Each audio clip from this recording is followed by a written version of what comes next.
I am Ferdinand Marcos, and I am the President of the Republic of the Philippines. I stand today on behalf of 110 million Filipinos. Hi everyone, hello universe, it's me again. Shout out sa inyo mga kababayan, mga Marcos loyalists and supporters, Filipinos and OFW. But anyway guys, meron tayong updates, video. Ano po mga kababayan sa palagay nyo? Maganda ba ito? Mayroong panukalang batas dito tungkol dito sa senior high, no? Ito, basahin ko po sa inyo. Kayo na pong bahalang maghusga or mag-comment na lang kayo para makita ng ating mga kababayan kung sang-ayon kayo o hindi. So dahil dito mga besa, for me, kung maganda man ito, di ituloy, no? Pero kung hindi maganda, di hindi ituloy. Kasi may batas dito, no? Sabi dito mga kababayan, no? Sabi dito mga beso, sa bisa ng House Bill 11213 o anak on providing education pathways for basic education students, makakapili na ang mga estudyanteng kung magpapatuloy sila sa senior high school o papasok na sa kolehiyo. 'Di ba? Pero may kondisyon mga besa.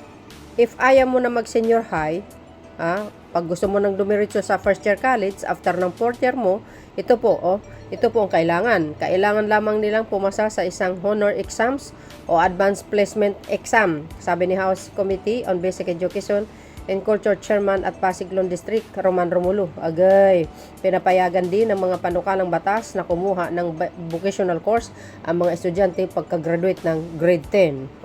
Ano ba? Ano mga beswa? Maganda ba ito? Itong batas na ito?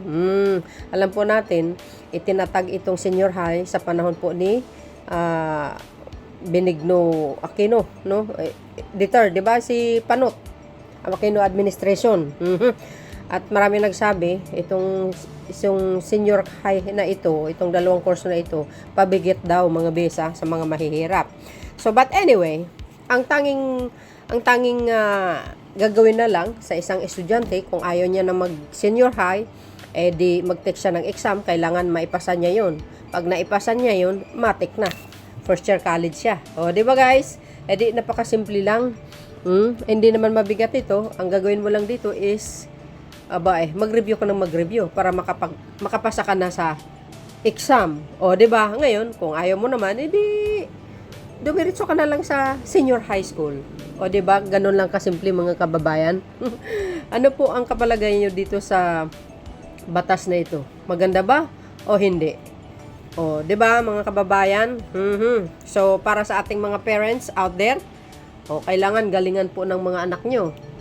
Kung ayaw nyo nang gumastos sa senior high, edi mag-review sila ng mag-review, mag-take sila ng exam para pag nakapasa, diretso na kaagad sa first year college. Hindi na sila dadaan sa senior high. Pero actually guys, yung anak ko, yung bunso ko ngayon is nasa grade 11 na po siya.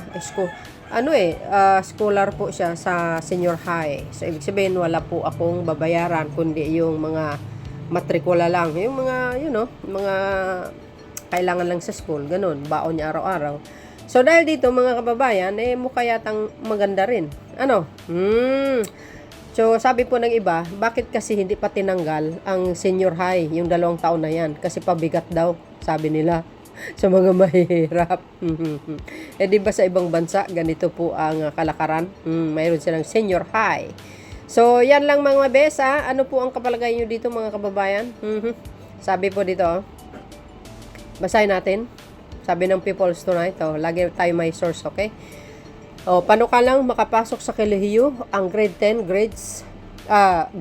graduates pasado sa second reading. Nasa second reading na yung po ang batas na ito, di ba? Nasa second reading na. Nako. Well, I hope maaprobahan, Pumasa sa House Committee on Basic Education and Culture sa ikalawang pagbasa noong Miyerkules, Enero 2022 ang isang panukalang batas na nagpapahintulot sa mga grade 10 na estudyante na dumiretso na sa kolehiyo at huwag nang mag-senior high school. So yun guys, pero mag-i-exam sila. No? 'Di ba? Madali lang. palagay ko maganda ito para sa akin, ano, sa mga parents out there na nagrereklamo na pabigat yung 2 taon sa senior high. O ito na, maganda itong batas na ito, mga bes, ha. Ang tanging gawin lang ng mga anak nyo after ng 4th year high school, grade 10, mag-review ng mag-review. Pag nag-exam at makapasa, pasok. O, you see, mga beswa, ano po ang kapalagayan nyo? So, yun po mga beswa nga, si Congressman Romulo. Ng Pasig ito, mga kababayan, no? Para mas maliwanagan tayo, ito, basahin ko yung kanyang post, okay? Pinaprobahan sa kailawang pagbasa ang Education Pathways Act sa Kamara Representante sa ilalim ng panukalang batas na ito. Ang lahat ng magtatapos ng grade 10 ay maaaring pumili sa 2 education pathways, academic or tickbook ba yan? So dahil dito guys, kung academic, kinakailangan nilang tumungtong ng senior highs school o grade 11 at grade 12, kung saan ang mga subject ay upang ihanda sila sa kolehiyo, anumang kurso ang nais nilang kunin sa bagong senior high school curriculum. Wala ng tracks or strands. Ang mandatory subject sa grade 11 and 12 ay mga general subject sa unang taon ng kolehiyo. Ang layunin ay may credit ang general subjects na kinuha sa grade 11 and grade 12 pagpasok na ng kolehiyo para mabawasan ang required na taon sa kolehiyo. O yun guys, ha. Ito mas malinaw, kumpleto, ano. Tuloy, sabi po dito, kung tickbook naman, hahasain ang kanilang mga kasanayan sa industriya, kanilang napiling pasukan. Ang mga programa sa tickbook ay maaaring humantong sa diploma o pinakamataas na antas ng kasanayan. Uy, wow. Pwedeng ipagpatuloy ito sa bachelor's degree ng sa kolehiyo sa pamamagitan ng ladderized program. Oh, kakaiba ito mga besa. Ano pong kapalagayan nyo dito mga kababayan? Tuloy, ang estudyanteng magtatapos ng grade 10 ay maaaring magtuloy sa kolehiyo nang hindi nagdadaan sa grade 11 at 12 kung ipapasa niya ang honors exam. O, tulad po ng sinabi ko kanina, sa mga parents nga dyan. O, madali na lang ito mga kababayan. Kaya kung ayaw nyo magkolehiyo ay senior high, di mag-take kayo ng exam. Mag-review kayo ng mag-review para makapasa. O, di ba? Social. O, yan guys, approve on second reading. Nasa second reading na. Sa yung House Bill number 11213. Okay, providing education pathways for basic education students and appropriating funds therefore. Okay, sponsored by Honorable Romanti Romulo, approved on January 22, 2024. Ito po ang tinatawag na education pathways. So, yun guys, ano po ang kapalagayan nyo? Mukha yatang maganda ito, ano? So, yun lang, advice sa mga parents, sa mga estudyante.